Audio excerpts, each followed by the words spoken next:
Hey guys, what's up? So I'm here with you with a video courtesy of Makeda, and I'm gonna start doing more videos like this where I just look at different comments that were left by brilliant people like yourselves and just make videos on them because there's a lot of brilliant comments, right?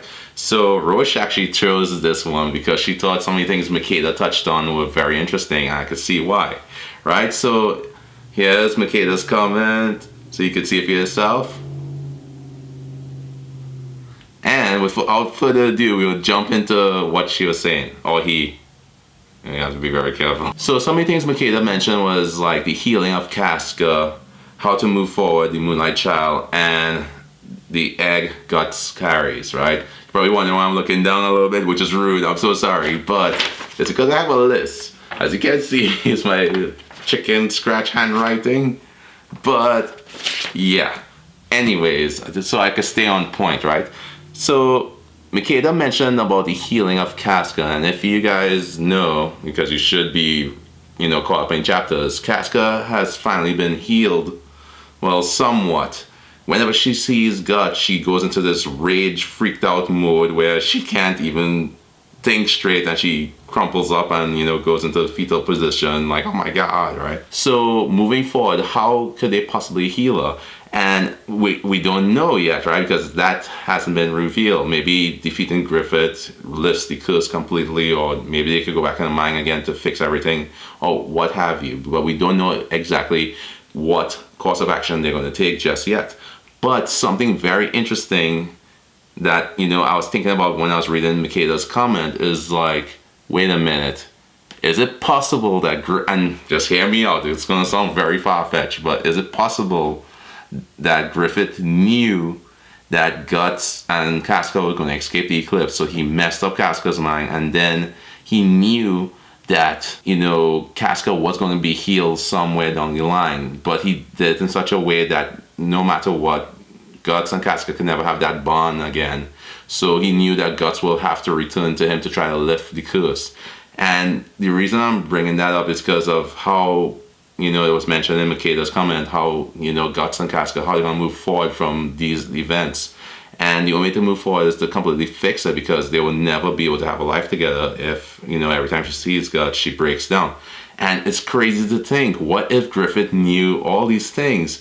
Then something bigger might be going on behind the scenes, which obviously something bigger is going on behind the scenes. I get that, but could you imagine if Griffith knew Guts was going to escape the eclipse? And all this time, everything that was happening is to force Guts to go down this journey, this rabbit hole, if you will, where he feels so much pain and emotions that he makes the ultimate sacrifice or choice. And that brings up the Moonlight Child and the egg Guts carries, right? Going forward, Guts himself will want to heal Casca completely. And as I said, we don't know exactly what route Mira is going to take in doing that, but something has to be involved in Griffith, obviously. Most likely, based on what is happening, it may be something along the lines of defeating Griffith and God Hand completely, trapping Griffith and God Hand completely, or doing some type of sacrificial thing, or maybe dive into the world of dreams again, right? Anyway, but with that being said, we know that the Moonlight Child will have the powers to enter the dream, maybe heal the heart and whatnot. But wouldn't it be funny if they do that again, and this time Guts goes in the dream? Because as we all know, the God Hand exists on the astral plane, and if you look at different, series of, not really the Berserk, but other shows and stuff, the astral plane is also known as the plane of dreams, right? The realm of dreams. That's I remember growing up watching X-Men, for example, and the astral plane is kind of like, the dream world where people could, when they're sleeping and stuff, their body comes out, or the spirit comes out, and they go through the astral plane and whatnot.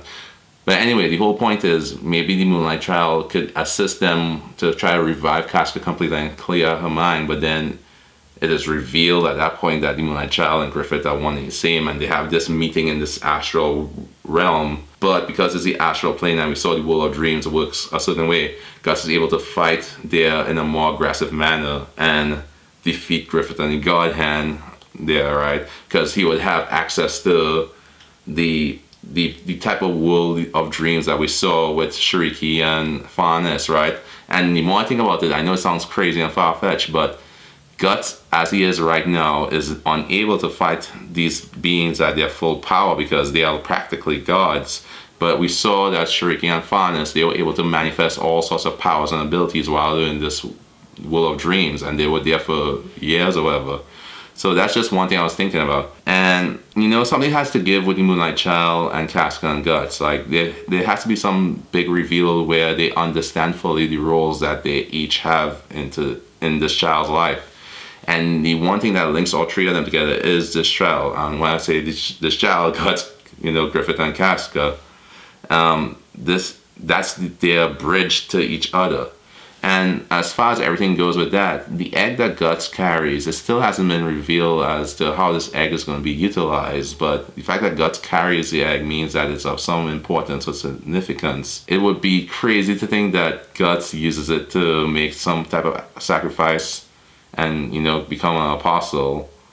But is that something left up to one of the members of the team, or even Casca? Who knows? It could be Puck for all we know, right? I don't know how the egg's going to come into play just yet.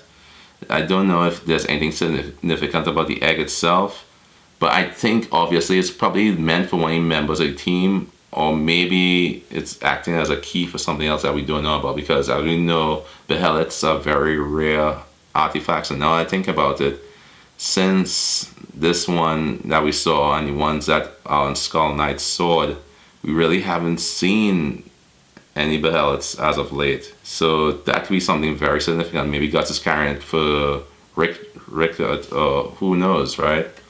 But I think the biggest thing to come into play is, as Michaela mentioned, is the Moonlight Child, because he himself is the bridge between worlds, because Griffith is the bridge between worlds, because we know Griffith could transport his team and everybody all over the place.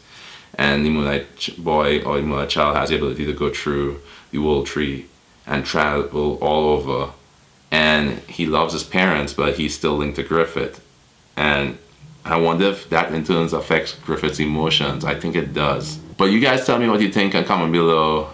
Thanks again for leaving this brilliant comment. And yeah, I'm going to just try to cram out as many comment videos like this, because again, you guys make such brilliant comments in all these videos, and I really appreciate y'all's support and beautiful comments. It's just brilliant.